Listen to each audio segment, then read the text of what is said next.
Jæja, góðan daginn eða kvöldið. Nú nýtum maður bara síðustu sólarstundarinnar hér á Íslandi. Það er 11. september. Þetta er dagur sem maður gleymir aldrei. Og maður verður bara, maður hugsar alltaf fallega og ég ætla ekki kerti þegar sólin er farin niður. Þetta er kvöldsólin og ég er að virkja mig að vera aftur á YouTube og ætla að byrja með podcast, þannig að mig langar endilega að heyra í ykkur og skrifið á komment hvað viljið að ég ræði. Ég ætla að vera með solo, blandað podcast við líka, en aðalega solo. Og hvað viljið að ég ræði eitthvað svona mál sem sem eru týnd, sem eru gleymd, sem þurfa athygli, sem þarf að ræða eins og núna krakkarnir okkar að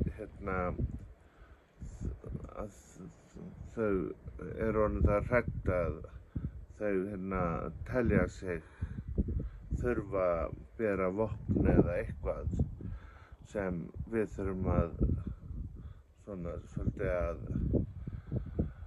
tala svolítið við krakkana okkar, að það er engin hætta og við eigum að tala meira við krakkana og segja hvað okkur þykir vænt þau.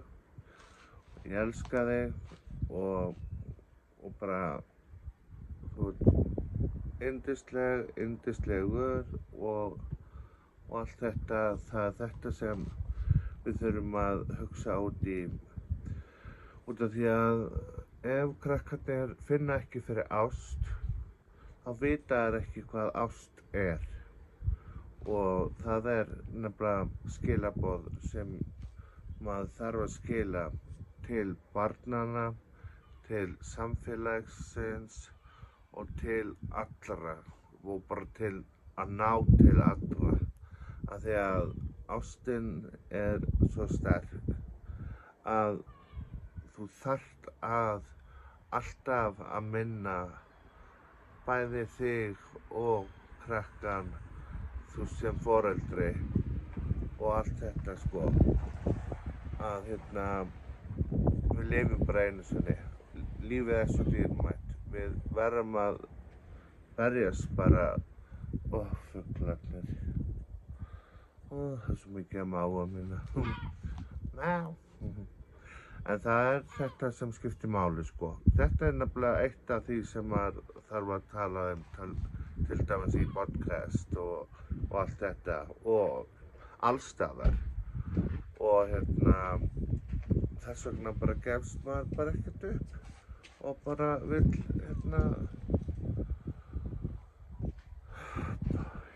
tala fallega hluti og vera með og fara í bíó með krakkanum, gera hluti, samverustundir, horfa á sjónvarpið. Það er svo margt þú veist, og ég meina það er fátækt og það náttúrulega er og hefur áhrif og það hefur bara áhrif á andlega heilsu hjá fólki og ég veit bara sjálfur að það er hræðilegt að geta ekki fengið að borða eða stunda íþróttir eins og jafnaldrar og vera kannski hálfpartinn hunsar úr samfélaginu. Þetta er náttúrulega samfélagsvandamál en það svolítið svona ríkisstjórnin sem þarf að hugsa þar svolítið sko, hvernig viljum við sjá heimilin í landinu vinna, þú veist, með samfélaginu.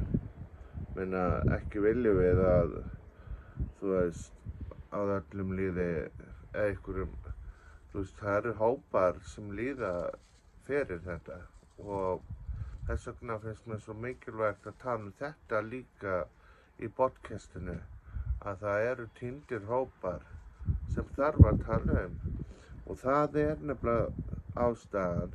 Nú kalla ég bara eftir ykkur að skrifa komment hérna og bara endilega það sem ég vil ræða og það sem skiptir máli í bara samfélaginu.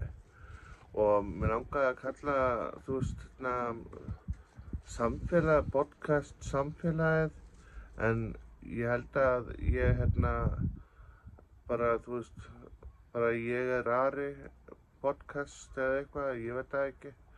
Og kannski fá kannski nöfn líka á podcasti, hvaða nafn ég ætti að nota. Það var gaman líka að fá að leyfa ykkur að taka svolítið þátt í því hvaða nafn ég ætti kannski að vera með, þú veist, á podcastinu og hvað ég myndi kalla það. Og já, það mikið og margt sem þarf að ræða. Minna, veturinn verður rosalegur þegar að Alþingi og allt það komið og þetta bara, já, þetta virðist vera einhvern veginn svona bara einhver martröð sem maður vaknar við. Bara maður veit að það náttúrulega mjög mikil áskorun.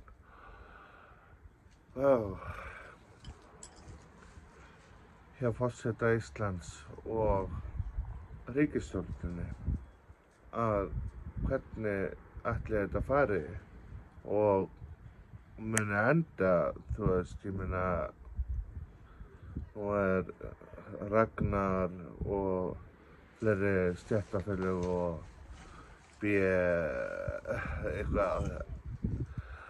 eitthvað SR, eitthvað, ég man ekki hvað ég hefði í augnablikinu, það datt úr hausnum, en það verður mjög forvitnilegt að fylgjast með því en núna þetta allan fyrst á dagskrá að við elskum börnin okkar og hugsum hvort annað og elskum hvort annað og ég sendi bara love og endilega kommentið og segið ykkar skoðun og hvernig podcast þið viljið sjá.